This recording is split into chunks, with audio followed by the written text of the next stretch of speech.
Quem falou? Nós temos que somar e não dividir. Então nós multiplica. Isso. Então nós vamos É o multiplicar. Deus da multiplicação. Isso. Nós ministramos, porque para o povo judeu, a escatologia para eles, a escatologia imediata para eles, resumia na vinda do Messias, na manifestação, no nascimento do Cristo, do Senhor Jesus. Era o evento mais importante que eles esperavam, porque eles aguardavam a redenção de Israel. Então, eles esperavam esse momento, que era o nascimento de Jesus, o nascimento do Messias, a vinda do Redentor. E estas profecias, elas começam em Gênesis 3:15 e elas vão se ampliando. Deus vem trazendo as revelações de tal forma que elas vêm se ampliando ao longo de todo o Velho Testamento, e o Senhor vem dando pistas, vem dando dicas de como será, então, a vinda do Messias, o nascimento do Cristo, do Senhor Jesus Cristo. Lá em Deuteronômio 18:15, Moisés fala, olha, ele vai ser um sacerdote e profeta semelhante a mim. Depois, ele vai ser o leão da tribo de Judá. Ele vai ser um profeta, ele vai ser um rei, ele vai ser um servo. Ele vai ser o servo sofredor. E vem ampliando. 700 anos antes de Cristo nascer, o profeta Isaías disse, olha, ele vai nascer de uma virgem. Uma virgem vai conceber e dar à luz a ele. Então, ele vai nascer na cidade de Belém. Então, o Senhor veio dando pistas dos acontecimentos que se dariam para o nascimento do Cristo, do Senhor Jesus. Isso era escatologia para o povo de Israel. Por quê? Porque eles esperavam esse momento. Depois que Jesus vem e morre na cruz e dá-nos o direito, nós, gentios, de se tornar igreja. Igreja é o mistério oculto outrora. O mistério que foi revelado depois. É tanto que você não vai encontrar a palavra igreja no Velho Testamento. Então, aí o Senhor nos deu um outro leque escatológico do que iminentemente pode acontecer para com a igreja. Então, a escatologia nossa, ela não é medo, ela é esperança. Por quê? Porque nós temos a esperança da revelação completa de Cristo. E acabou de chegar a pastora Loídes ali também. Glória a Deus pela vida da pastora Ló. Amém. E então nós temos uma completa escatologia na Bíblia, desde Gênesis até Apocalipse. Nós temos aquilo que a gente chama, como o bispo Expedito chama, de como formar uma coxa de retalho. Então, nós temos dezenas e dezenas de profecias não cumpridas, profecias escatológicas no Velho Testamento, e mais umas dezenas de profecias escatológicas no Novo Testamento. Isso faz com que a gente vai juntando as profecias, unindo uma na outra, para nós formarmos toda a escatologia que a igreja crê, para que nós tenhamos esperança do nosso futuro. Por exemplo, facilmente, cada um de nós, certamente, se eu perguntar aqui sobre a escatologia da igreja para esse tempo presente, eu poderia perguntar assim, qual é o evento mais iminente que a igreja está esperando, o evento escatológico? Alguém aí pode ligar o microfone e falar. O que nós sabemos? Isso. Olha, 2, 3 pessoas responderam ao mesmo tempo. O arrebatamento. Os salvos vivos esperam o arrebatamento. Os que morreram antes, até o presente momento, esperando em Cristo, e os que morreram no Velho Testamento esperando a redenção de Israel, então todos estes morreram na esperança, eles aguardam o primeiro evento que vai acontecer para os que morreram, é a primeira ressurreição, a parte A da primeira ressurreição. E, então, para nós, os vivos, é o arrebatamento da igreja. Esses são os eventos iminentes que nós estamos esperando, né? E nós cremos na iminência, ou seja, que a vinda de Cristo está tão próxima quanto o próximo segundo, tá? E devemos estar tão preparados como num piscar de olhos. Precisamos estar preparados para a vinda do Senhor, tá certo? Então, isso é um pouquinho já, então, dessa introdução para nós falarmos da escatologia. Eu vou dividir a tela com vocês, para que nós pudéssemos, então, mostrar alguns slides, tá? E eu vou ajustar aqui alguma coisa, tá certo? Enquanto isso, eu vou tomar uma água aqui também. Cadê? Qual que eu quero? Acho que é essa aqui primeiro.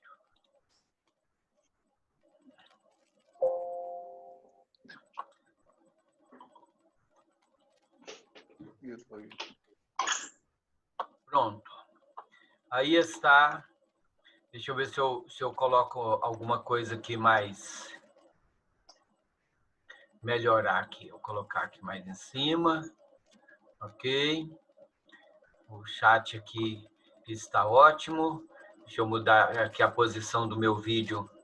Eu acho que eu vou colocar ali mais para cá, para não atrapalhar aqui. Está dando para vocês verem bem a tela aí? Está, para mim está. Deixa eu ver se eu acrescentar ela aqui um pouquinho, ver o que acontece. Não ficou melhor. Ficou assim. Ok. Então, nós temos aí... Hoje nós vamos falar um pouquinho das escolas de interpretação escatológica. Eu não tenho elas escritas aqui todas, mas eu sei de cor algumas, e depois, mais na frente, em todo o estudo, elas vão estar aparecendo. Por exemplo, existe a escola de interpretação apocalíptica chamada futurista. A escola de interpretação escatológica chamada futurista. Ou seja, só o nome já indica. Se é futurista, que acredita que algumas coisas do Apocalipse vão se acontecer num futuro breve. Existe também a escola de interpretação chamada escola de interpretação preterista. Preterista, quando nós estudamos, o verbo, por exemplo, no pretérito quer dizer um verbo no passado, que entende e crê, algumas igrejas, crê na interpretação preterista, que todo o Apocalipse já se cumpriu lá num passado distante. Esses creem, então, na escola chamada preterista.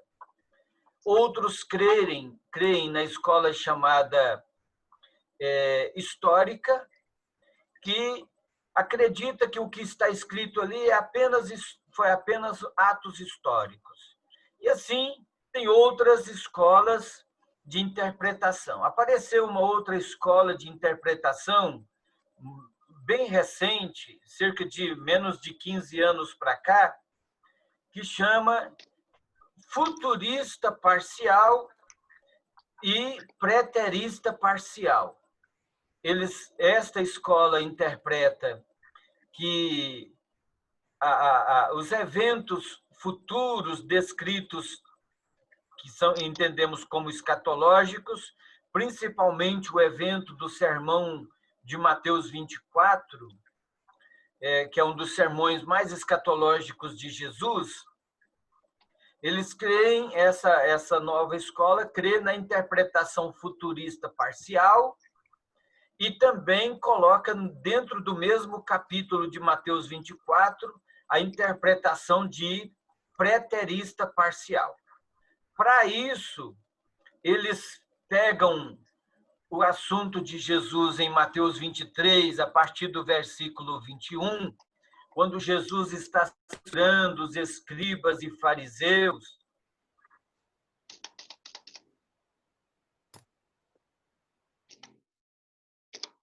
por causa da forma hipócrita e aqueles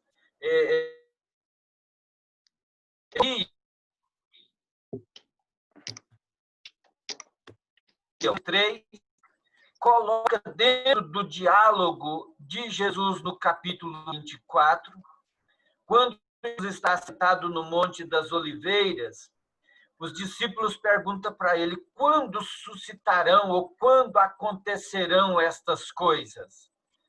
E esta escola de interpretação futurista e preterista parcial, quando os discípulos perguntam sobre essas coisas, eles estão fazendo uma menção, segundo esta escola, do julgamento que Jesus tinha proferido já no capítulo 23 de Mateus, a partir do versículo 23, do julgamento profético ali para Jerusalém.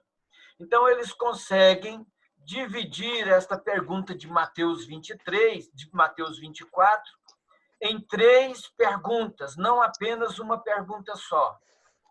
Quando acontecerão estas coisas? Que sinais haverão? E quando será a volta de Cristo? Então, eles conseguem aí, e dentro desse versículo e desse capítulo, eles colocam o embasamento para crer nesta escola de interpretação recente chamada futurista parcial e preterista parcial. Por quê? Porque o julgamento de Jerusalém, em que Jesus disse, não vedes tudo isto? Não ficará aqui pedra sobre pedra que não seja removida. Então, esse julgamento acerca de Jerusalém, literalmente aconteceu nos anos 70, pós-Cristo, nos anos 70, com a destruição de Jerusalém pelo general Tito Romano, e que incendiou toda Jerusalém, e para extrair o ouro do templo, porque incendiou o templo, e para extrair o ouro do templo que tinha entrado entre as pedras do templo, eles, então, o quê? Retiraram cada pedra do templo, removeram cada pedra do templo, fazendo com que a profecia de juízo sobre Jerusalém, ministrada por Cristo, se cumprisse literalmente nos anos 70. E os sinais da sua vinda e a volta de Cristo, eles colocam como para o futuro. Ou seja, é futuro parcial, por quê? Porque parte já se cumpriu. É preterista parcial, por quê? Porque parte se cumpriu no passado e outra parte vai para o futuro, para se cumprir. Então, essa é uma escola de interpretação nova, recente. Tá? E eu particularmente, concordo com esta interpretação também. Por quê? Porque a gente sabe que parte já se cumpriu daquela profecia, e foi o fato de Jerusalém ser destruída nos anos 70. Ok? Vamos seguir aqui. Essa parte que eu vou mostrar, eu tenho duas aulas bem extensas aqui. Eu tenho 2 aulas bem extensas, e Essa primeira parte, eu gostaria de ser um pouco mais rápido nela, visto que eu tenho 2 aulas para ministrar numa aula só. Tá ok? Então, vou tocar o barco aqui. Os estudos escatológicos, os objetivos de estudar a escatologia são proporcionar conhecimento sobre os últimos tempos aos membros da Igreja de Deus no Brasil. Todo mundo precisa ter conhecimento, a Bíblia fala para a gente crescer no conhecimento e na graça. Um segundo objetivo é edificar a fé da igreja por meio da exposição dos fatos bíblicos concernentes ao momento atual e aos eventos futuros. Então, a igreja, ao invés de enfraquecer nesse tempo atual, pandemia, perseguições, decretos, ao invés de a igreja enfraquecer, a igreja ela precisa se fortalecer, ser edificada na fé nesse tempo, porque é um tempo em que a gente pode estar também esperando a vinda de Cristo, visto a gente está sendo abalado aí todas as estruturas, a estrutura moral, a estrutura psicológica, a fé de muitas pessoas. Então, ao invés da igreja recuar, a igreja precisa avançar em orações e está sempre edificando a fé por meio dos fatos bíblicos, escatológicos. A escatologia, ela traz esperança e nos ajuda a admoestar a todos à luz da palavra de Deus e a desenvolverem uma vida de oração e testemunho do Senhor Jesus Cristo onde quer que estiverem. E, por último, o propósito, incentivar a assiduidade e frequência dos membros da igreja, também na escola dominical, onde a gente pode aprender muito mais da palavra de Deus nos estudos prolongados, nos estudos de 1 hora e 10, 1h20, e ressaltar a importância da busca pelo entendimento da palavra de Deus. Se nós lermos isoladamente os versículos, nós não vamos conseguir unir todas as profecias escatológicas. Nós precisamos do texto, do contexto, e também de fazer uma pesquisa minuciosa, como disse o sábio Salomão, consultando uma coisa com a outra para encontrar a causa. Ou como disse o apóstolo Paulo, ele disse, comparando as coisas espirituais com as espirituais, para nós chegarmos à conclusão dos assuntos escatológicos que em breve hão de acontecer. A ementa dessas matérias, essas matérias aqui, ela é um conjunto de 13 aulas, um trimestre inteiro que nós ministramos. Então, eu tenho aqui estes assuntos todos aqui. Escatologia do Antigo Testamento, as 70 semanas de Daniel, as profecias cumpridas, a segunda vinda de Cristo, a grande tribulação, as bodas do Cordeiro, o reino milenial de Jesus e, por último, novos céus e nova terra. São muitos assuntos escatológicos, mas que hoje nós vamos precaver e nós vamos estar mais ou menos dentro das interpretações escatológicas, tá? Nós vamos usar uma metodologia um pouco diferente, porque na maior parte das vezes eu vou estar daqui falando e vocês vão estar daí ouvindo e poderão usar o chat para fazer algumas perguntas ou até mesmo na parte final fazer alguma pergunta, tá? Esse material vai estar disponível para todos. Eu vou, terminando esse estudo, eu vou passar para o e-mail do pastor Hugo, Dr. Hugo, lá de Formosa, que vai estar recebendo, pastor Rogério Bueno, e quem mais quiser esses slides e esses estudos, eu passo para vocês. É só vocês entrarem no meu WhatsApp e deixar lá o seu e-mail, eu passo com todo o prazer. Observações. Será realizada... Eu não preciso disso aqui, isso aqui é caso de escola dominical. A definição do termo escatologia. Tá? Então, esse termo eu já falei nas aulas anteriores, mas eu volto a falar. Eschaton quer dizer mais logos, eschaton quer dizer o que vem por último, ou, no caso aqui, a doutrina das últimas coisas, e logos, palavra grega, uma etimologia da palavra grega que quer dizer estudo, ou seja, escatologia, o estudo das últimas coisas, ou a doutrina que designa o estudo das últimas coisas. Os judeus dividem o tempo em antes do Messias e depois do Messias. Os últimos tempos se refere ao tempo depois da apresentação do Messias. O domínio da escatologia já está presente. Seguindo aqui. Normalmente, foco principal nos acontecimentos do fim do mundo. Geralmente, a escatologia ela foca os acontecimentos finais, que nós vamos estar falando de todos eles. Desde que Jesus se apresentou como o Messias, já vivemos o período dos últimos tempos. Por exemplo, assim, filhinhos, esta é a última hora.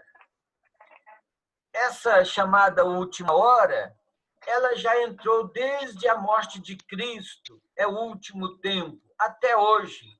Continua ainda essa mesma hora, esse mesmo tempo, esperando a segunda vinda de Cristo. Textos bíblicos, sermão profético ou escatológico de Jesus, Mateus 24, Marcos 13 e Lucas 21. Estes textos bíblicos são o sermão profético ou escatológico de Jesus.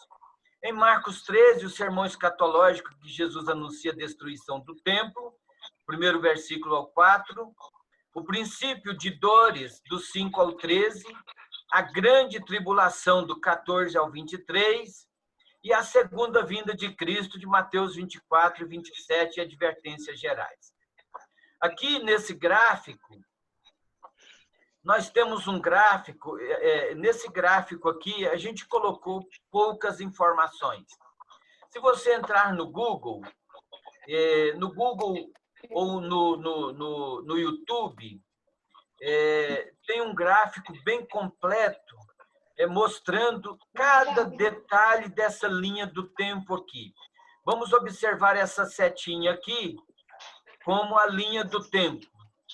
Essa cruz aqui no início é a cruz do tempo da morte de Cristo, ok?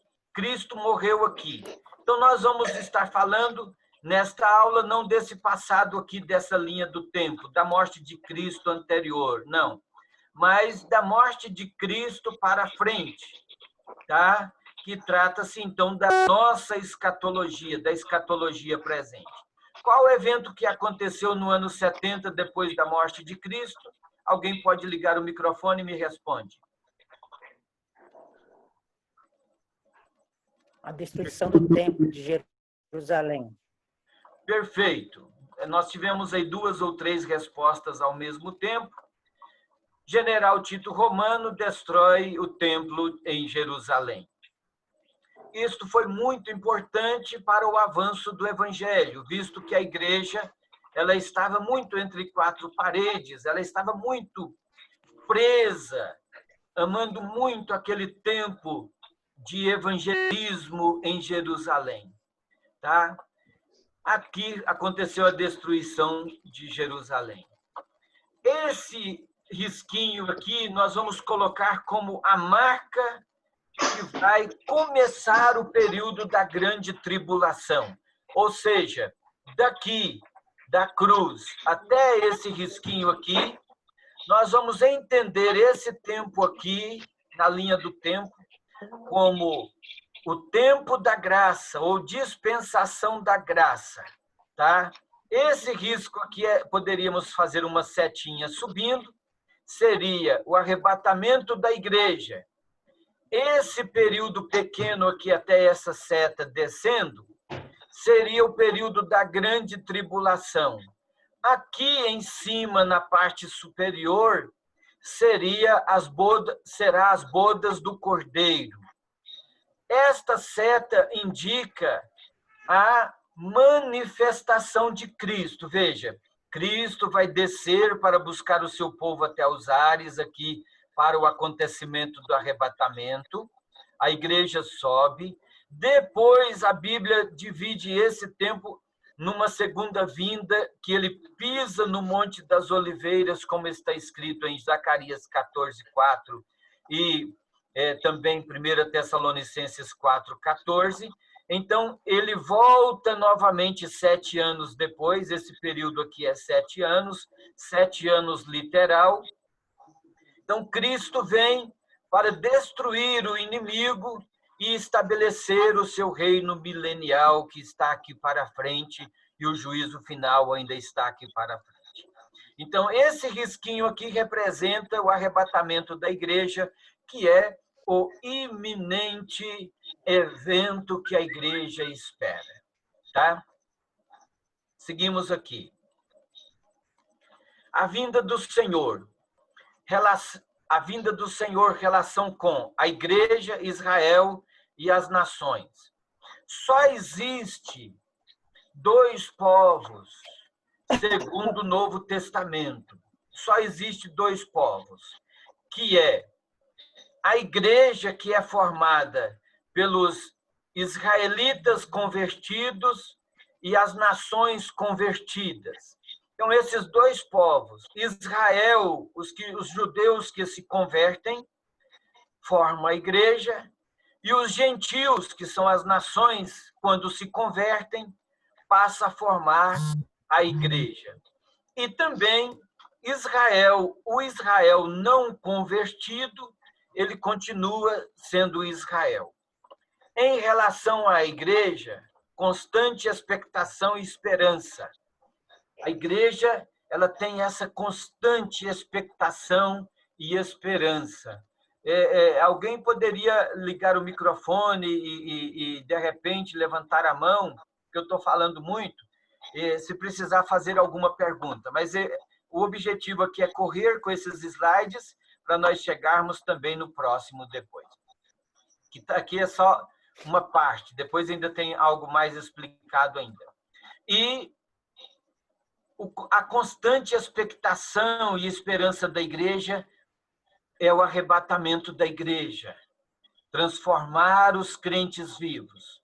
E vai acontecer logo em sequência, quase que junto do ressuscitar dos santos que dormem.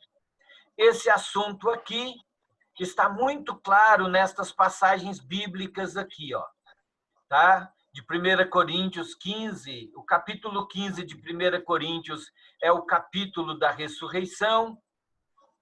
Aqui, ó, é Filipenses, perdão aqui, tá? É Filipenses, capítulo 3, verso 20. Ok? E 1 Tessalonicenses do 14 ao 17, e estas outras passagens bíblicas aqui. Essa é em relação à vinda de Jesus para o arrebatamento. Lembra, nós cremos que haverá 2 eventos distintos em breve. O arrebatamento da igreja, aliás, a primeira ressurreição e o arrebatamento da igreja. 7 anos depois, a manifestação de Cristo, a segunda vinda de Cristo, porém manifesta, tá certo? A vinda do Senhor em relação a Israel tem um pacto davídico, Deus vai tratar com Israel, tem uma aliança com Davi que não vai quebrar, Deus não vai quebrar isso, Deus vai tratar com Israel, cumprir as profecias a respeito de Israel que ainda falta cumprir. Muitas vezes eu já vi pessoas lerem algumas profecias referentes a Israel, principalmente algumas profecias que tratam de dores, de juízos, de sofrimento, e aí as pessoas falam, isso aqui é para Israel. Aí, de repente, lê algumas profecias ainda concernentes a Israel, e fala assim, nós tomamos posse como igreja dessas profecias. Não que nós não tomamos posse, ou seja, o bom é para nós e o ruim é para Israel. Não, não é bem isso. As profecias referentes a Israel vão se cumprir e Deus vai ainda tratar com Israel. E as profecias referentes ao que é igreja, principalmente o Novo Testamento, nós podemos tomar posse como bênção para as nossas vidas. Mas nós não devemos, de maneira nenhuma, colocar isso num grupo só, as profecias, e falar isso aqui é para nós, isso aqui é para Israel, e fazer essa divisão. Não, não devemos fazer isso. Tá? Devemos ler a Bíblia e dizer isso aqui nós podemos tomar posse, mas essa palavra vai se cumprir. Quantas vezes, por exemplo, nós já lemos Deuteronômio 28? Minutinho, doutor Hugo, parece que o senhor está coçando ali para perguntar. Né?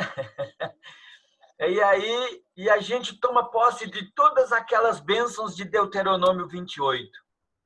Mas a gente sabe, literalmente, que aquela profecia de Deuteronômio 28, do 1 ao 14, vai cumprir literalmente no tempo do reino do Messias.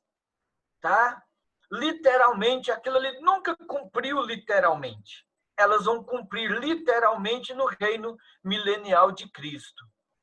O estabelecimento da paz, ressurgimento da nação de Israel já aconteceu, e em relação às nações, destruir o sistema político universal maligno, que eu gosto de usar esta palavra, sistema, como mundo, né? Que é esse mundo presente, esse mundo mau, esse sistema corrupto, não apenas no Brasil, mas em várias partes do mundo, esse sistema pecaminoso, progressista, maligno, né? Então Jesus vai vir para destruir esse sistema, tá? Hugo, pode fazer a sua pergunta. Pastor, na verdade é rapidinho, porque o senhor falou que isso é um pensamento do dispensacionalismo, né? Que a gente acredita que o tratamento de Israel é diferente do tratamento com a igreja. Eu queria saber quando que é esse tratamento com Israel? Vai ser no período depois do arrebatamento? Como que vai ser esse tratamento com Israel? Perfeito. Nós somos dispensacionalistas. Inclusive, daqui a pouquinho eu vou entrar nessa matéria. Nós somos dispensacionalistas. E nós cremos que no período da grande tribulação haverá um trato com Israel, um trato para a redenção, para que eles acreditem no Messias, para que eles clamem ao Messias. O profeta Zacarias deixa isso claro. E depois Deus vai tratar com Israel, porque Israel será a capital do mundo no milênio, tá? No milênio. Então, Deus ainda tem um trato, uma aliança com Davi, uma aliança com Israel que jamais pode ser quebrada. A igreja é o zambujeiro bravo enxertada na oliveira verdadeira, que é esse tempo da igreja, o tempo da graça. Seguimos aqui rapidamente. O sermão escatológico. Só mais uma questãozinha. Eu ouvi falar que eu vi um cara falando sobre dispensacionalismo, eu não sei se isso realmente é verdade. Ele falou que esse trato que vai ter com Israel seria com base na lei, tipo assim, eles vão ter que cumprir a lei para poder serem salvos. Isso condiz com o dispensacionalismo mesmo? Olha, doutor Hugo, eu não acredito desta forma, porque o Cristo ele vai reinar, né? O reino dele é um reino de paz, sabe? E vai ser com certeza um reino glorioso, um reino em que a lei poderá ser cumprida claramente, a lei poderá ser observada claramente, até porque, de alguma forma, sabe, se é reino, sabe, tem os seus súditos e pode ter aqueles que desobedecem também, tá? E existe profecias para isso, para concordar com isso. Não tenho muita certeza sobre esse assunto, se eles vão ter que cumprir toda a lei, se não vai ter que cumprir toda a lei, tá? Nenhum reino do mundo persiste sem um sistema de lei. Aliás, nenhum governo, nem a igreja, ela resiste se não tivesse algumas leis, porque as leis nos protegem. Por exemplo, a lei do respeito, né? É interessante, ou seja, várias leis, não só o conjunto dos 10 mandamentos, mas a lei moral, as leis cívicas, as leis religiosas, etc. A profecia prevê vários acontecimentos, dos quais alguns já se cumpriram. Falamos disso em aulas anteriores. O Senhor não informa, Deus não informa datas, mas enfatiza que elas de fato acontecerão. Passarão os céus e terra, mas as minhas palavras não hão de passar. Ocorrem várias divergências quanto à interpretação da Bíblia no que tange os acontecimentos finais, especialmente no que diz respeito a arrebatamento da igreja, existência do reino mileniar de Cristo na Terra e as causas da divergência, interpretação literal e interpretação no sentido figurado. Quando as pessoas querem interpretar toda a Bíblia no sentido figurado, não há limite para os seus pensamentos e consegue, de alguma forma, bagunçar toda a Escritura. Então, o que acontece? Existem interpretações figuradas? Existe, como parábolas, como algumas outras coisas. Mas a grande parte da Bíblia Sagrada possui interpretação literal, sabe? Porque as profecias que aconteceram no passado acerca da vinda de Cristo se cumpriram literalmente, não serão diferentes no futuro. Às vezes as pessoas querem interpretar no sentido figurado para esquivar-se, né? Para afastar-se, para não sentirem culpas, tá? Mas nós acreditamos numa grande maioria na interpretação literal, que é uma das maiores divergências das escolas de interpretação, sabe? E eles conseguem colocar as interpretações no sentido figurado.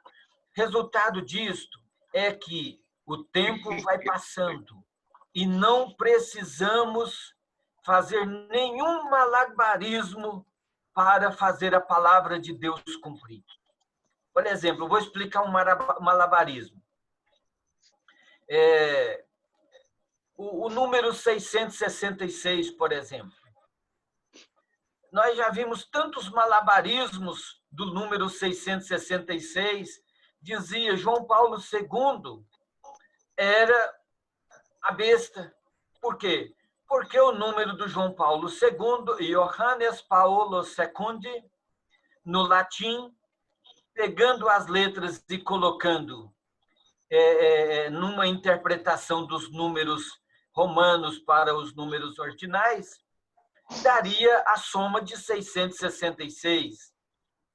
Então, João Paulo II morreu e agora o Francisco, a gente não consegue colocar o Francisco no 666, né, o nome dele.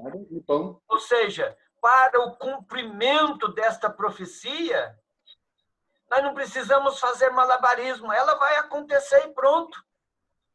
Tá? A fundadora, por exemplo, do sabatismo, a Ellen White, né? Ellen Gold White, que é o nome dela. Dá para poder fazer ali os 666 no nome da fundadora do sabatismo, Ellen Gold White. Dá para fazer os 666 ali.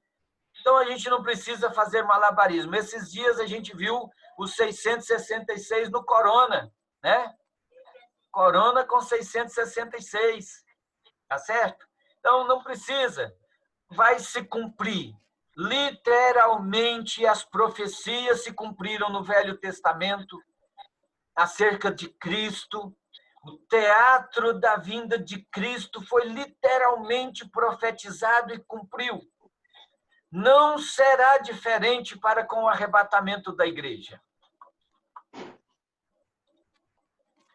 Duas formas de interpretação: alegórico, abordagem no sentido figurado, espiritual, histórico, gramatical, sentido literal das Escrituras.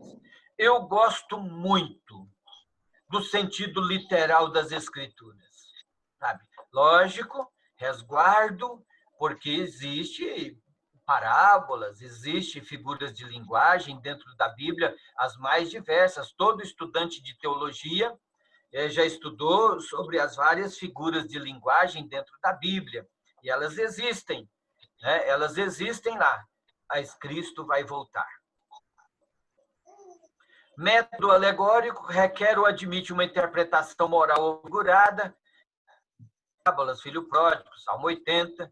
Principal crítica ao método alegórico: as escrituras podem ser subvertidas ao sabor dos interesses de quem as interpretam, né? E aí a pessoa interpreta do jeito que ela quer e diz, isso é alegórico. E eles conseguem colocar em tudo o sentido alegórico, tá? E a escritura sagrada, ela perde o sabor.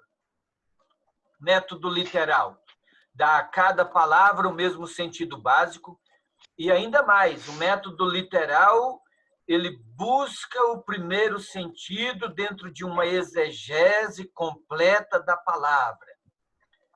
E exato que teria no seu uso costumeiro, normal, cotidiano, não elimina por completo as figuras de linguagem, caso sejam necessárias, é um freio para a imaginação do homem, o pensamento é o fio que une as palavras.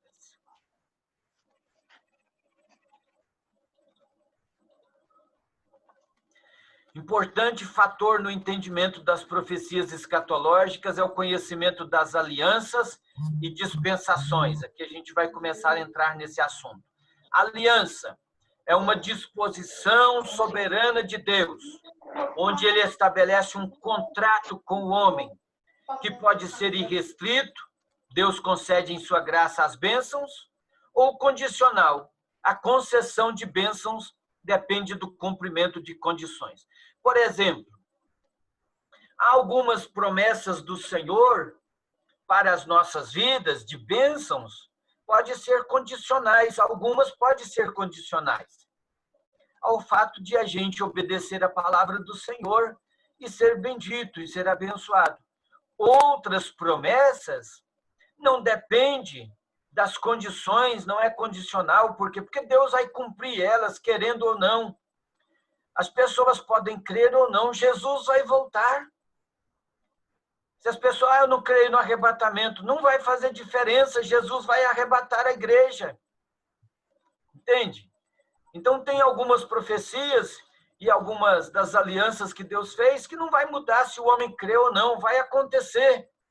Seria impossível no Velho Testamento, e algumas pessoas até diriam, como que esse Cristo, esse Jesus vai nascer de uma virgem? Não existia a ciência que nós temos hoje. Como que vai nascer? Jesus nasceu. O Espírito Santo cobriu Maria e ele nasceu e ela se achou grávida. Não há limite para o poder de Deus, para ele fazer cumprir a sua vontade, tá?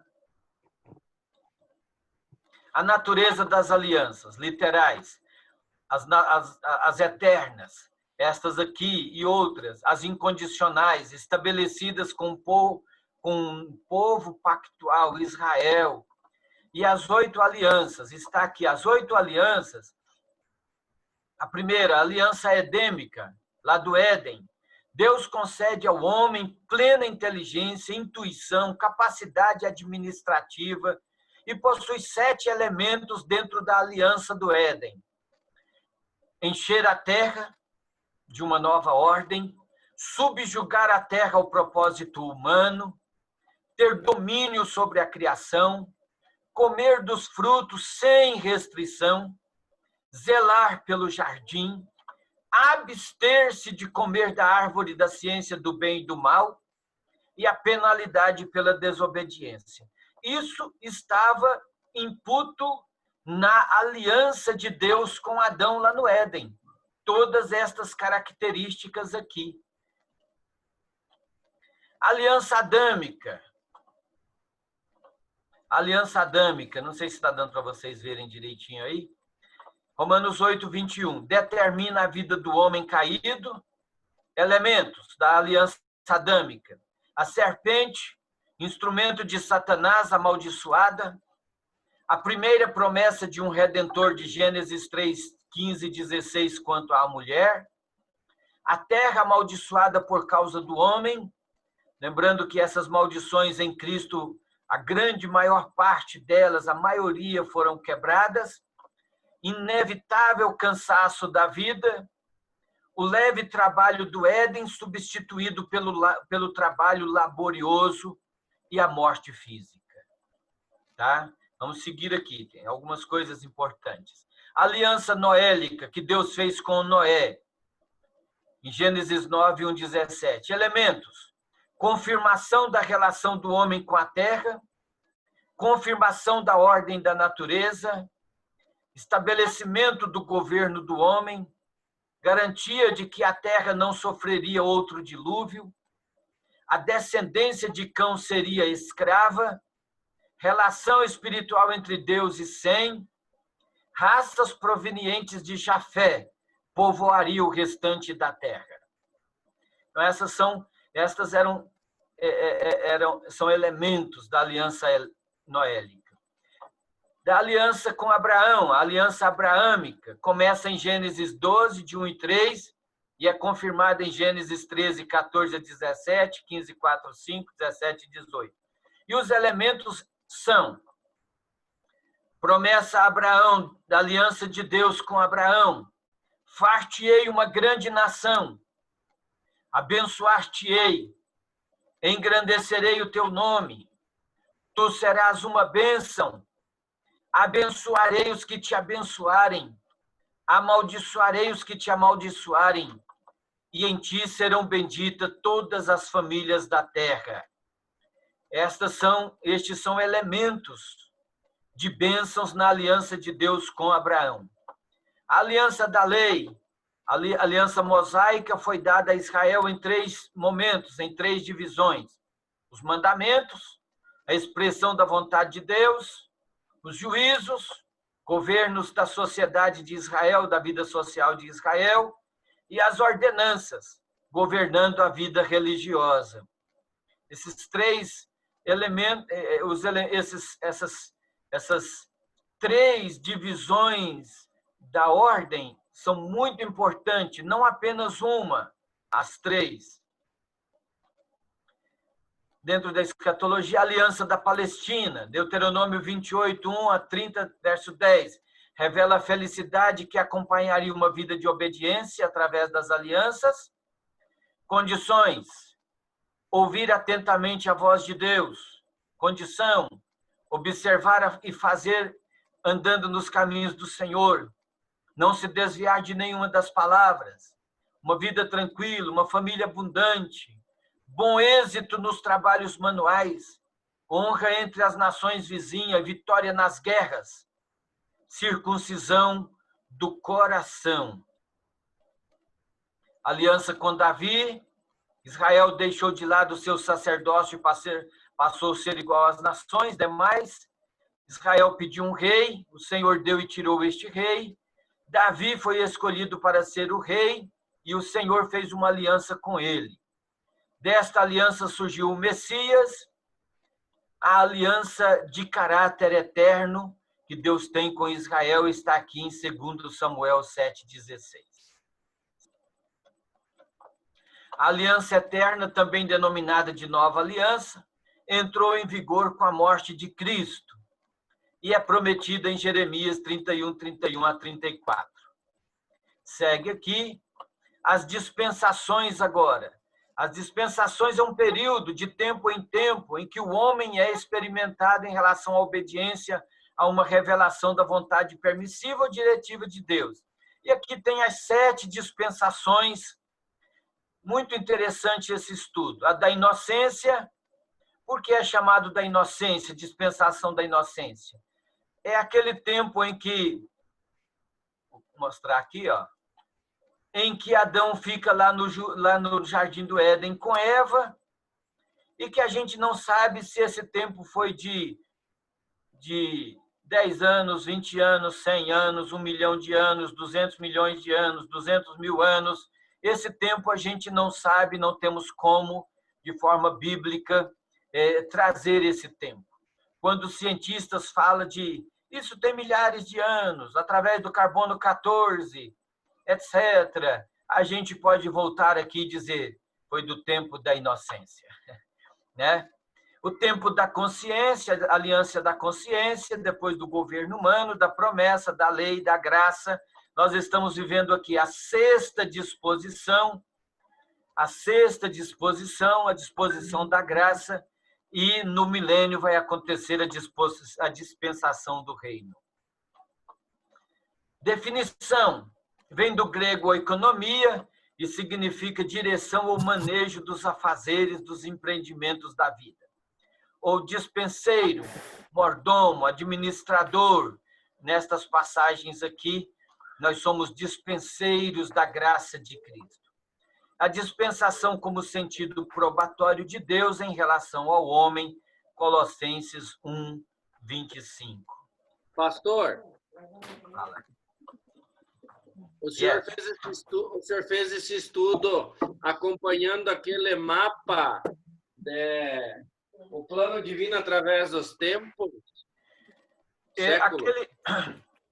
O plano divino através dos tempos, dos séculos ou dos tempos. Eu recomendo vocês assistirem no YouTube o Plano Divino através dos Tempos, um filme bem bacana. Está lá os estudos bíblicos, mas muita coisa a gente acredita que a escatologia ela vai se aprimorando com os acontecimentos que vai se cumprindo, literal, como, por exemplo, 1948, a nação de Israel, e outras mais vão se cumprindo. Então, algumas coisas vão sendo necessário se aprimorar, tá? Porque a gente, por mais que a gente estuda e consegue, nós não damos conta ainda de dizer assim, isso aqui estamos totalmente seguros. Não, a gente ainda vai sempre ver algumas profecias relacionadas. Então, isso aqui é para a gente pegar e a gente sentir o gostinho para o futuro, para a gente estudar cada vez mais. Aqui nós temos os estudos, aqui, os desenhos das dispensações, ok? Das dispensações. Vou puxar aqui um pouquinho. E o interessante das dispensações, aqui da inocência, da consciência, do governo humano, da promessa patriarcal, da lei, da graça e depois o milênio lá na frente. O importante observar é que, no fim de cada dispensação dessas, houve um juízo, houve uma ação de juízo e está descrito na Bíblia. Cada tempo que se cumpriu, ao terminar essa dispensação, termina com um juízo. Toda dispensação termina com um juízo. Nós estamos aqui na dispensação aqui da igreja, da graça, e qual é o juízo na frente que vem? Aqui está a grande tribulação, para depois entrar na última dispensação descrita na Bíblia, no caso, o milênio. E o milênio também termina com juízo. Satanás solto, enganando as nações, fazendo motim, e depois ele sendo completamente destruído e seguindo-se o juízo do grande trono branco. Tá? E entra a era futura ali na frente. Eu vou seguir lá aqui o próximo slide. Ó, a primeira dispensação, dispensação da inocência, início na criação e se estende até a queda de Adão, tempo não revelado, a gente não sabe quantos anos tem esse período, tá? Se, como eu disse, nós não sabemos a quantidade de tempo, não é revelado. Em Gênesis 1, 28, o ambiente perfeito, Adão e Eva eram como crianças no que diz respeito à malícia e à maldade. Terminou com julgamento e expulsão do Jardim do Éden, aqui nesse próximo slide aqui. Juízo, expulso do Éden. Seguindo, a segunda dispensação, a da consciência, durou aproximadamente 1656 anos, desde a queda do homem até o dilúvio. Conhecimento experimental e pessoal do bem e do mal, o homem foi expulso do Éden e posto sob uma aliança adâmica. O homem deveria fazer o bem que conhecia e se abster de toda espécie de mal que o cercava e aproximar-se de Deus com sacrifícios. Os sacrifícios aqui, ó, eram, vamos dizer assim, eles eram sacrifícios substitutivos, porque ao fazer seus sacrifícios, geralmente para perdão envolvia a morte de animais, que substituía já a morte do próprio ser humano que estava ali. O resultado, Gênesis 6:5, termina com o dilúvio como uma expressão de juízo. Está aqui. Tá? Seguindo, a terceira dispensação do governo humano. Eu vou mandar esses slides para vocês. Essa dispensação durou 427 anos, desde o dilúvio até a dispersão do homem sobre a terra, consolidada com a chamada de Abraão em Gênesis 10, 25, vigência da aliança com Noé. Tá? E termina essa dispensação termina com a confusão das línguas como juízo e a dispersão das pessoas por causa da confusão das línguas. Tá? Segue a quarta dispensação, a da promessa, teve início com a aliança de Deus com Abraão e durou cerca de 430 anos, conforme está escrito em Gálatas 3:17, Hebreus 11, 9 a 13. Também pode ser chamada de dispensação patriarcal. Eu, particularmente, gosto mais desse nome aqui, dispensação patriarcal. Abraão e seus descendentes, herdeiros da promessa, aliança da graça e sem condições, deviam ficar na terra prometida, no Egito, perderam a bênção, mas não a aliança. De Gênesis 12, 1 a Êxodo 19, 8.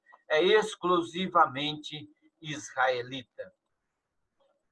E essa dispensação termina com a escravidão do povo hebreu lá no Egito. A próxima dispensação é a da lei, durou cerca de 1430 anos, do êxodo do Egito até a crucificação de Cristo, Êxodo 19, 8. A prova da nação acabou com o julgamento dos cativeiros, mas a dispensação propriamente dita terminou com a crucificação de Jesus, Gálatas 3, 24 e 25. E essa dispensação termina com o juízo da perca da nacionalidade de Israel. O povo judeu, né, perde, então, a sua nacionalidade. A sexta dispensação é a da graça, começou com a morte e ressurreição do Senhor e será consolidada com o arrebatamento da igreja, mas irá até Apocalipse, capítulo 8, versículo 1 ao 4. Não estou muito seguro desse texto aqui, tá? Ok?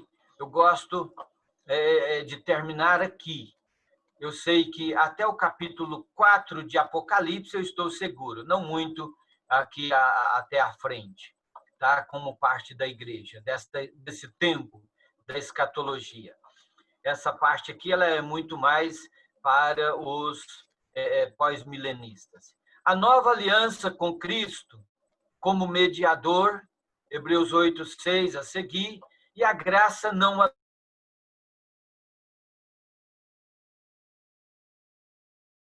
vai terminar com a grande tribulação aqui. A sétima dispensação é a do reino milenial de Cristo, que é uma duração de 1000 anos, Apocalipse 20, verso 1 a 6. Nós cremos nisto aqui literalmente, não figurado, não é força de expressão, não é simbólico, não estamos dentro do milênio, como alguns acham que sim. Nós cremos na dispensação da plenitude dos tempos, também é chamada dispensação do governo divino. Nós cremos que o milênio será o Éden na terra. O governo do Éden que Adão perdeu, Cristo vai recuperar e mostrar que é possível fazer um governo de paz na terra. E termina com o juízo final e o grande trono branco. Escatologia presente era com relação à igreja verdadeira, termina com a traslação ou arrebatamento da igreja perante o Senhor. É uma das doutrinas mais importantes da escatologia do Novo Testamento, porém, como nós já falamos antes, existem aqueles que discordam, que há uma discordância, dizendo que não haverá arrebatamento coisa nenhuma. Mas nós permanecemos firmes, pregando e crendo que acontecerá o arrebatamento da igreja. Jesus arrebatará, e nós temos então as passagens bíblicas que comprovam que isso vai acontecer literalmente. Existem aqueles que acreditam no arrebatamento parcial. Essa teoria seria que nem todos os crentes serão levados no arrebatamento da igreja, mas apenas os que estiverem vigiando e esperando por esse acontecimento, que tenham atingido certo nível de espiritualidade que os torne dignos de ser incluídos. Teoria muito fraca. A refutação a ela, do arrebatamento parcial. O pecador justificado pelo sangue de Jesus, biblicamente, torna-se aceitável a Deus. É preciso negar a unidade do corpo de Cristo. Se nós crermos no arrebatamento parcial, teríamos que negar a unidade do corpo de Cristo. Como que é um corpo se o corpo vai ser levado só o braço e o outro braço não, né? Então, todo mundo que faz parte da igreja, do corpo místico de Cristo na terra, poderá participar do arrebatamento da igreja, porque foi justificado por Cristo. Ainda refutando o arrebatamento parcial, precisa negar a totalidade da ressurreição, pois alguns podem ter morrido sendo indignos.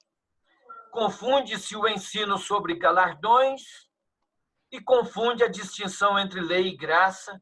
Arrebatamento, translação, depende de o crente estar em Cristo, não em sua preparação. Ok? Então, isso é muito importante. O arrebatamento acontecerá. Todos os que estiverem em Cristo, firme, igreja, corpo de Cristo, participará do arrebatamento da igreja. Arrebatamento pós-tribulacionista. A teoria. Há argumento histórico dizendo que a teoria do pré-tribulacionista é uma teoria nova. Ainda um argumento contra a iminência, procurando por sinais. Aqui em Colossenses 3, 4, é um texto muito claro, que diz assim, isso aqui contra essa teoria, né? Está escrito assim, 3, 4. quando Cristo, que é a sua vida, for manifestado, então vocês também serão manifestados com ele em glória. Tá? Isso está mostrando aí já esse versículo já é lá para o milênio, na chegada, na manifestação de Cristo. Ainda uma teoria acerca disso aqui, do arrebatamento pós. Nós não cremos no arrebatamento pós, nós cremos no arrebatamento pré. Promessa da tribulação é dada à igreja, segundo essa teoria. E nós não cremos que a igreja passará pela grande tribulação. Não se admite que a igreja venha a ser poupada da grande tribulação. Quem acredita, principalmente os testemunhas de Jeová, acredita que a igreja passará, e eles estão muito preparados, no dizer deles, para permanecer aqui na terra durante a grande tribulação. O cumprimento histórico de Daniel 9:24, ou seja, 70 semanas de Daniel, segundo isso aqui, já se cumpriram.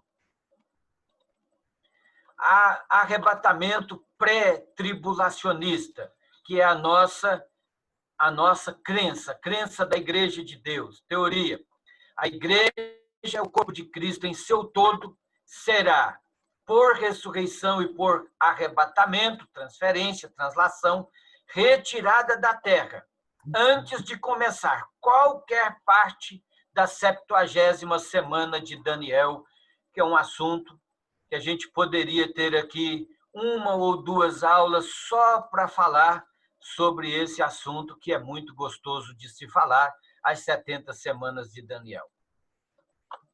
Arrebatamento pré-tribulacionista, método literal de interpretação, interpretação dispensacionalista da palavra de Deus.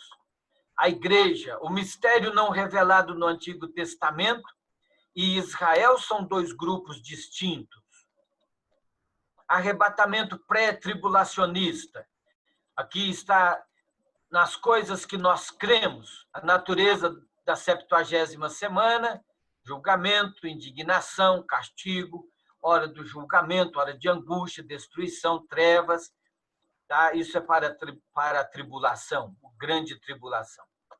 A extensão da 70ª semana, que é derramamento da ira, mas é da ira divina, sobre toda a terra. A igreja não participará disso aqui. É um período particularmente dirigido a Israel. A igreja era o mistério oculto e a tribulação se relaciona com um plano de Deus com Israel, a 70ª semana. O propósito da 70ª semana. Veja aí, Hugo. Experimentar os que estão sobre a terra. A preparação de Israel para o rei, Malaquias 4, 5 e 6. Arrebatamento pré-tribulacionista, a unidade da 70ª semana, apesar de dividida em 2 partes, Daniel 9, 27, Mateus 24, 15, a natureza é uma só, ou seja, a grande tribulação, ou a 70ª semana de Daniel, ainda que ela vai ser dividida em 3 anos e meio, mas é uma semana, mas é uma coisa só. A natureza da igreja é o corpo de Cristo, a noiva, objeto do seu amor, não podendo estar sob seu poder, como está escrito em Apocalipse 13, 7, 8, ou seja, para participar ou no poder do anticristo, tá? Não. A noiva de Cristo será arrebatada antes. Arrebatamento pré-tribulacionista.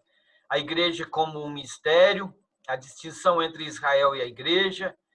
Nós cremos na doutrina da iminência. A gente precisa muito entender isso aqui.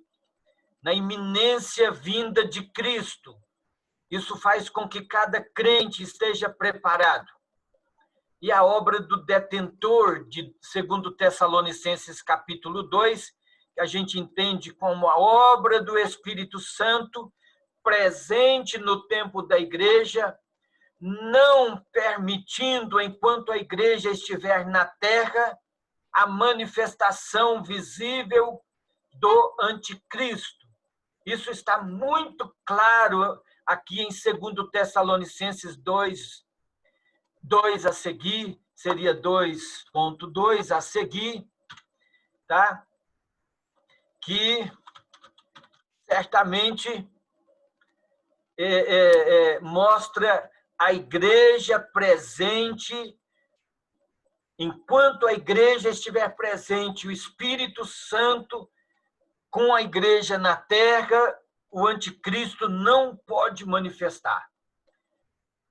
Nós acreditamos, sim, que desde a época da morte de Cristo até hoje, certamente já houve muitos homens preparados dizendo, aleluia, que eles poderiam ser o anticristo, mas eles não pôde dizer, eu sou o Cristo.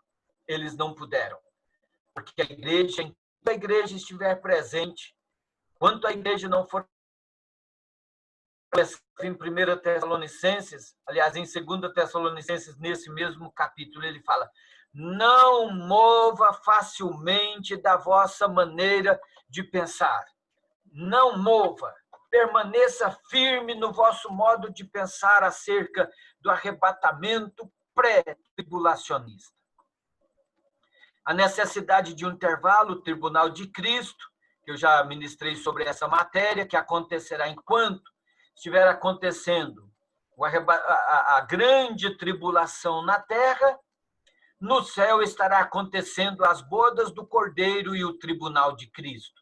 Vai ser muito trabalho glorioso de Cristo e para a sua igreja no céu, o condecorar, o galardoar dos cristãos nos céus, no tribunal de Cristo.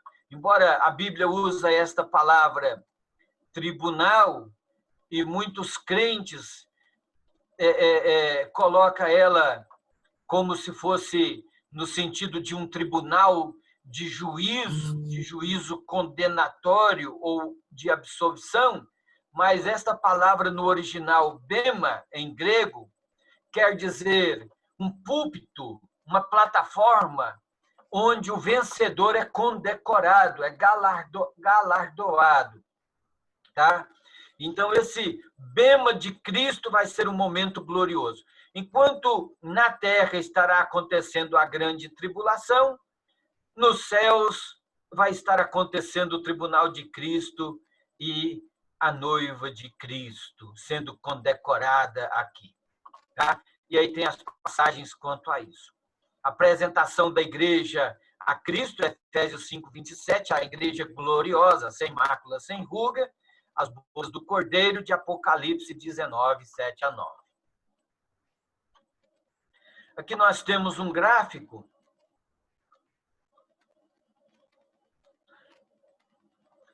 translação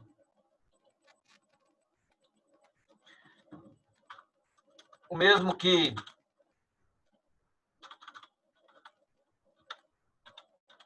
arrebatamento, segunda vinda aqui, versus, para ficar fácil de vocês entenderem, manifestação de Cristo, tá? Com a igreja. Então, aqui são os eventos, ó, que a gente não pode misturar, tá? A gente tem que entender isso aqui. O arrebatamento da igreja é a vinda invisível de Cristo, somente até os ares, cumprindo a promessa daqueles anjos lá de Atos 2, Atos 1, quando eles estão olhando para os céus, os discípulos olhando, e eles manifestam lá e dizem, varões galileus, por que estáis olhando para o céu? Este Jesus que viste subir, ele virá novamente. Então, ele virá nas nuvens para o arrebatamento da igreja. E na segunda vinda, também chamada de manifestação de Cristo, ele vai se aparecer, manifestar, a manifestação dele no Monte das Oliveiras, com a igreja, segundo o que está escrito em 1 Tessalonicenses, capítulo 4, a partir do verso 13 a seguir, Colossenses capítulo 3, versículo 4 e outros versículos. Veja, os eventos ainda escatológicos futuros. Translação, arrebatamento, 7 anos depois, a segunda vinda, manifestação de Cristo. No arrebatamento será a retirada dos crentes da terra. Arrebatamento, tirar com poder, arrebatar, arrancar com força. Na segunda vinda, a manifestação de Cristo no Monte das Oliveiras, Zacarias 14:4, segundo Tessalonicenses 4:14, o Senhor volta à terra, Cristo volta à terra para os julgamentos das nações, de Mateus 25, e as nações desobedientes no período da grande tribulação para com Israel. Na translação, no arrebatamento, Cristo vem buscar a sua igreja. Na segunda vinda, Cristo desce com a igreja, se manifesta com a igreja, com os salvos, para reinar com ele no Monte das Oliveiras. Na translação, no arrebatamento, a retirada da igreja e instauração da grande tribulação na terra. Na segunda vinda de Cristo, é o estabelecimento do reino mileniar de Cristo. Veja que nesse momento aqui, literalmente se cumpre o Salmo 46. Literalmente, o Salmo 46. Deus é o nosso refúgio e fortaleza, socorro bem presente na hora da aflição para Israel. Pelo que não temeremos, ainda que a terra se mude, ainda que os montes se transportem para o meio dos mares, ainda que a terra ruge. Enfim, ele fala assim, quebra o arco, corta a lança, queima os carros no fogo. Aquietai-vos e sabei que eu sou Deus. Cristo descendo no Monte das Oliveiras, desfazendo de todo o potencial de armamento e guerra contra Israel, por quebra da aliança no meio da segunda metade da grande tribulação. O arrebatamento será iminente a qualquer momento. A segunda vinda de Cristo será precedida por uma multidão de sinais, conforme está escrito em Apocalipse e em outras partes da Bíblia, como as guerras contra Israel. Amós profetizou, Isaías 54:17, toda arma forjada contra ti não prosperará, porque tu as condenarás, etc. Mensagem de conforto. Aqui é para a igreja, para que crê no arrebatamento. O arrebatamento é uma mensagem de conforto. Na segunda vinda, Cristo vem com uma mensagem de juízo imediato para as nações desobedientes. Plano, o arrebatamento, a translação são planos para a igreja. Aqui, Deus tem um plano para Israel e o mundo. A translação para a igreja, esse tempo é um mistério, não sabemos quando vai acontecer. Aqui, a segunda vinda de Cristo é prevista em ambos os testamentos e nós sabemos que acontecerá 7 anos após o arrebatamento da igreja. Aqui, para a translação ou arrebatamento, os crentes serão julgados ou condecorados. Aqui, os gentios e Israel será julgada ou condecorada para formar o reino milenial de Cristo. Aqui, criação intacta. Aqui, mudança na criação. Os gentios aqui não serão afetados. Bebe água, diz minha esposa ali. Enfim, então aqui nós temos esse gráfico muito importante, tá? E aí tá todos os detalhes. Segue.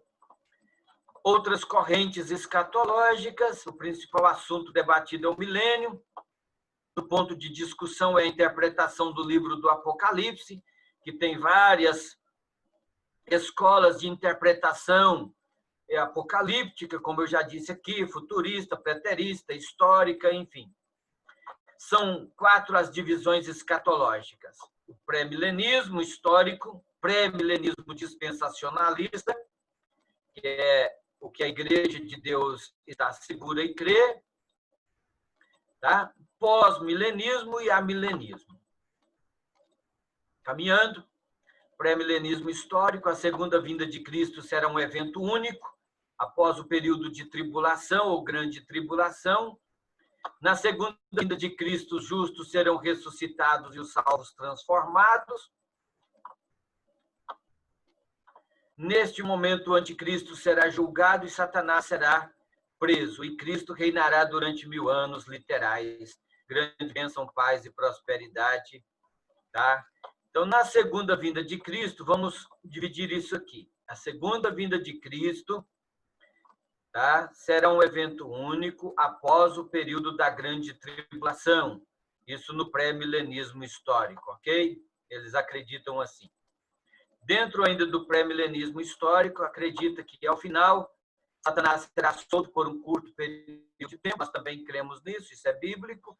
Mas lá no final, nós já cremos, diferentemente do pré-milenismo histórico, nós cremos no pré-tribulacionismo, né? No arrebatamento pré-tribulacionista. E aí segue, vem sendo ensinado, segundo eles acreditam que isso vem sendo ensinado desde, segundo eles, do primeiro século. Pré-milenismo dispensacionalista divide a vinda de Cristo em 2 fases. Arrebatamento da igreja junto com o aparecimento do anticristo, enquanto a igreja se arrebate, início dos 7 anos de grande tribulação. Depois dos 7 anos, batalha do Armagedon, Cristo voltará para destruir o anticristo e os inimigos de Israel. As nações serão julgadas, isso que é o que nós cremos, no pré-milenismo dispensacionalista, tá? As nações serão julgadas e quem apoiar participará do reino mileniar. Quem se opor será destruído e aguardará o último julgamento. O reino milenar ou milenial, o templo será reconstruído e Cristo se assentará no trono de Davi, cumprindo todas as profecias relativas a Israel, distinção completa entre igreja e Israel. Ou seja, o período da graça é o período da igreja presente na terra. Pré-milenismo dispensacionalista, no final do milênio, Satanás será solto, esmagará as pessoas e fará uma rebelião contra o Senhor e a nova Jerusalém, mas será derrotado.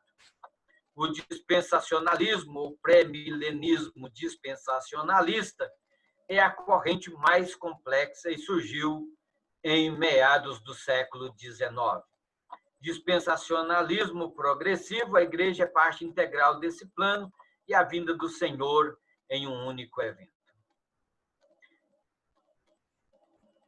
Aqui tem alguns pregadores desse pós-milenismo, eu nem vou falar porque é tão...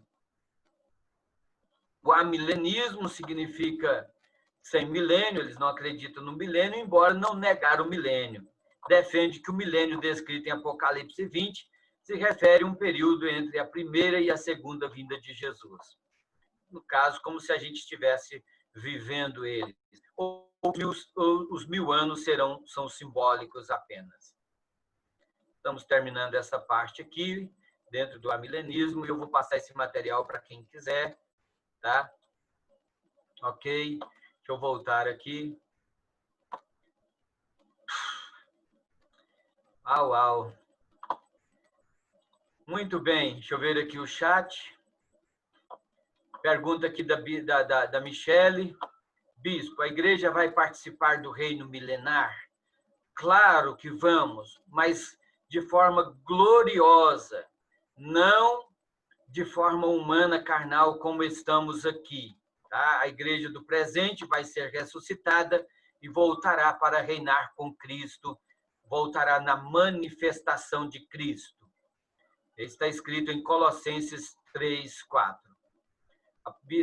Minha pastora pergunta, bispo, esse estudo pode se retirar cópias? Claro, vou passar para todos. O Fabiano diz, eu quero os slides, vou passar para todos. bispo queria fazer uma ponderação ao final, se o senhor permitir. Contigo, Hugo. Também o Bastos quer fazer uma ponderação. Primeiro Hugo, doutor Hugo, depois o Bastos. Pastor, na verdade é uma reflexão, né? Porque a nossa igreja crê, né, no dispensacionalismo e que a igreja não vai passar pela tribulação, né? Mas eu estava estudando muito sobre essas questões esses dias e não é uma questão muito unânime, né? Tipo assim, a gente sabe que várias, como a gente abordou nessa aula aqui, várias Minutinho, correntes doutor teológicas. Hugo, deixa eu te falar. A maioria dos calvinistas, e que há grande, vasto material, porque eles produzem as centenas e milhares de material sobre o assunto, a maioria dos calvinistas não creem como nós neste sentido, tá? Só esclarecendo. Então, todo calvinista vai ter uma forte dissensão contrária ao que nós cremos. Segue. A maioria dos calvinistas reformados, eles são amilenistas, né? Eles nem Exatamente. acreditam nessa questão a questão que eu ia abordar era a seguinte. Assim, desde que eu sou criança, né, eu ouço muito falar sobre que o evento que a igreja mais espera, como a gente abordou aqui na aula de hoje, é o arrebatamento, né, que é o primeiro evento. Só que, assim, o que eu queria refletir é o seguinte: a gente acredita nessa questão do dispensacionalismo, mas, assim, e se a gente tiver errado e a igreja enfrentar a tribulação, a grande tribulação, né? Aí a reflexão que eu queria fazer é o seguinte: eu acho que a gente deveria também se preparar para a gente também, talvez, enfrentar uma perseguição, porque, assim, quando a gente vê Paulo falando sobre essas questões, né, ele estava falando com a igreja que já estava sendo perseguida, né? O cristianismo sofreu muita perseguição no Império Romano, né? A história nos... Só uma parte. Pode falar. Só uma parte, doutor Hugo. Só uma perguntinha e uma colocação.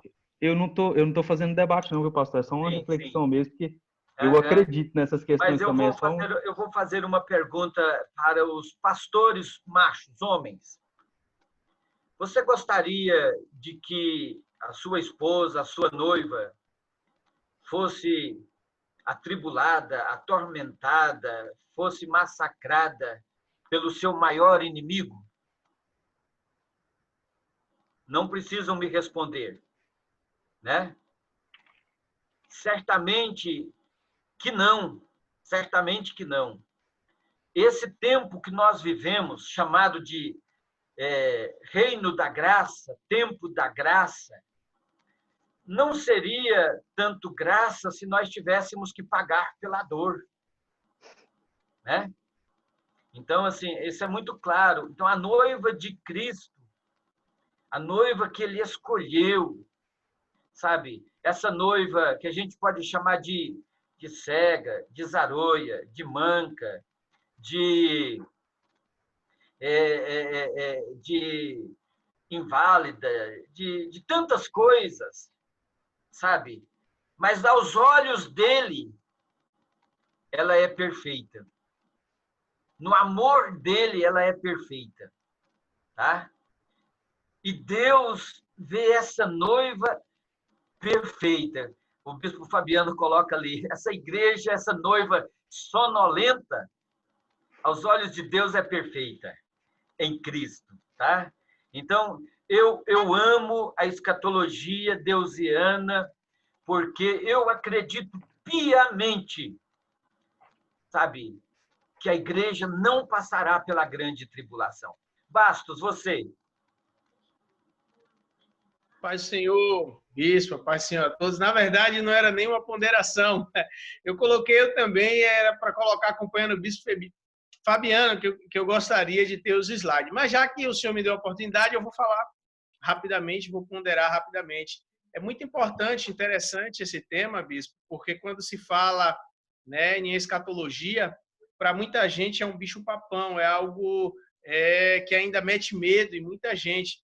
E foi como o senhor falou no começo, né? Nós temos uma promessa escatológica que a igreja espera e aguarda, que é a vinda de Cristo, né? E também confio piamente, né, no que a IDB, na escatologia que a IDB apregoa, que a igreja não passará pela grande tribulação, né?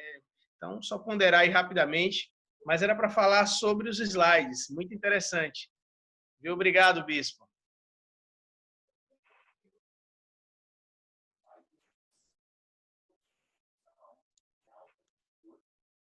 Pastor, seu microfone está desativado.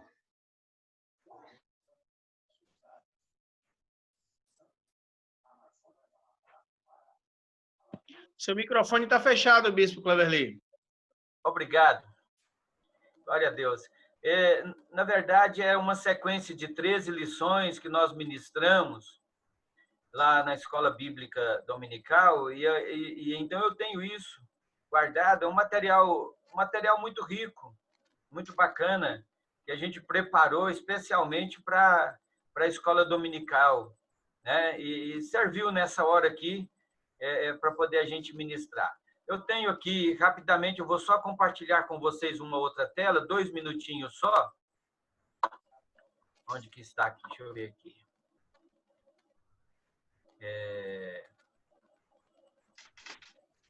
Eu acho que é essa aqui. Eu acho que é essa aqui. Então, essa aqui nós temos assim, eu vou dar de trás para frente. Vamos pegar lá. Então, acho que essa que eu ministrei foi, né? Essa é a que eu ministrei agora, há pouco. Oi, sim. Deixa eu voltar aqui.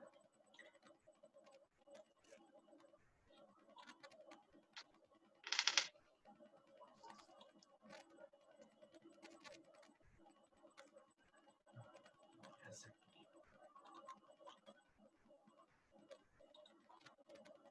Ver se eu consigo achar aqui.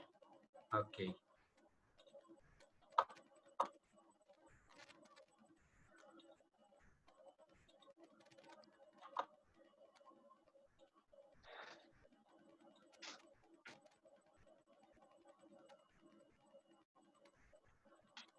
Essa é a mesma. Eu não estou conseguindo aqui, mas é o seguinte, eu tenho esses slides todos e vou repassar para vocês. Me manda seu e-mail, a maioria de vocês eu já tenho o e-mail, tá? Eu vou repassar para vocês esses e-mails. Vocês podem dar uma melhorada, ministrar na escola dominical, pode acrescentar alguns outros slides, eles poderão ser movidos, mexidos, né? E acrescentado alguns detalhes que vocês julgarem importante aí para os seus estudos, tá bom? Nós não vamos dar conta de dar sequência nesta aula, porque já está tarde, 9h30, já está bastante tarde, mas eu quero deixar uma saudação com a minha diretora estadual de educação e depois com o pastor Rogério Bueno. Boa noite novamente a todos, mas é um tema assim, muito importante, pastor Cleverly, principalmente porque nós temos um vasto caminho aí na questão do conhecimento, principalmente com relação à Igreja de Deus, ainda que, claro, que é importante a gente conhecer outras vertentes, fato, mas essa segurança sobre a denominação, isso é muito importante, principalmente com os pastores locais também. Então, foi muito bom poder estar aqui, participar com o senhor, com essa sua alegria em compartilhar, e a gente vê esse desejo e como é perceptível que o senhor realmente gosta disso, né? Gosta de estar transmitindo conhecimento e, principalmente, conseguiu trazer de uma maneira muito clara que a escatologia ela é esperança, ela de maneira nenhuma ela deve nos causar medo, nos causar terror, é esperança para o povo, para aqueles que creem e perseveram nas promessas do Senhor. Então, foi uma oportunidade muito importante para nós essa noite. Que Deus continue abençoando. Ok. Estou respondendo aqui não deu tempo aqui de responder ao Bastos. Ainda não abri, Bastos, por falta de tempo. Quero abrir com cuidado. Ok? Pessoal, pastor Rogério Bueno, suas colocações e considerações. Muito obrigado por esse convite. Muito obrigado mesmo, tá? Pela sua vida, pela sua família. Te agradeço, te amo em Cristo, meu grande campeão. Ah, pastor, eu amo o senhor mesmo, não é só em Cristo, não.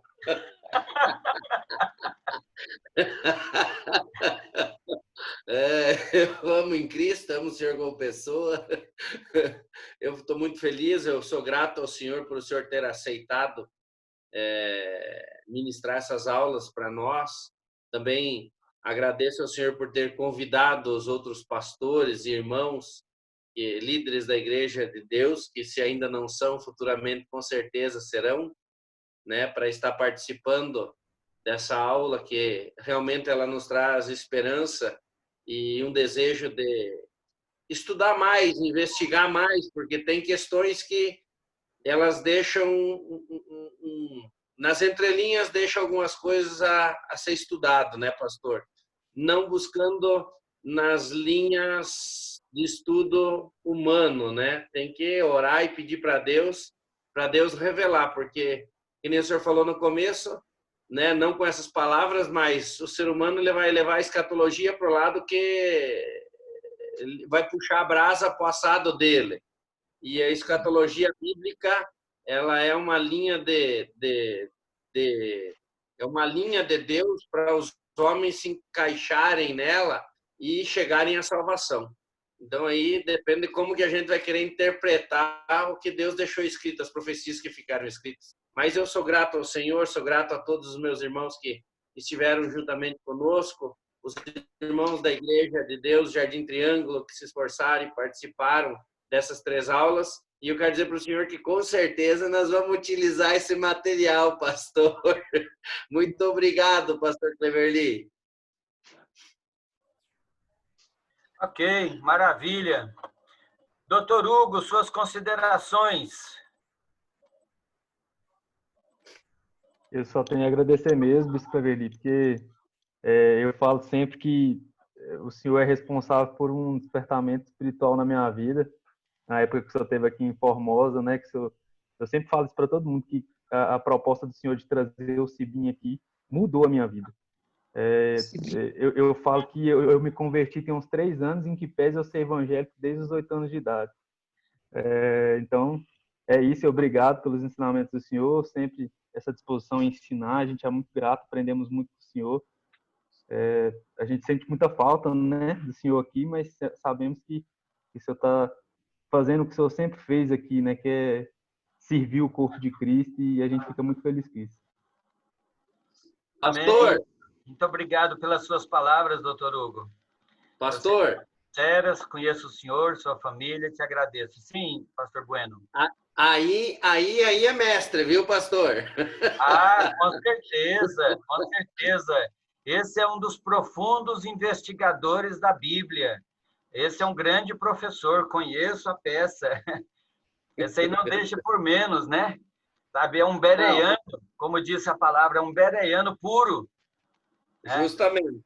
Nós queremos agradecer a todos os pastores, pastor Aloídes, que participou ali, diácono Miguel, pastor Bastos, bispo Fabiano, pastor Edilson, que a gente não viu a carinha dele ali, minha diretora de educação, Rúbia, saudade da senhora, Michele, minha pastora Josinete, que está aqui. Pastora Josinete ainda está presente?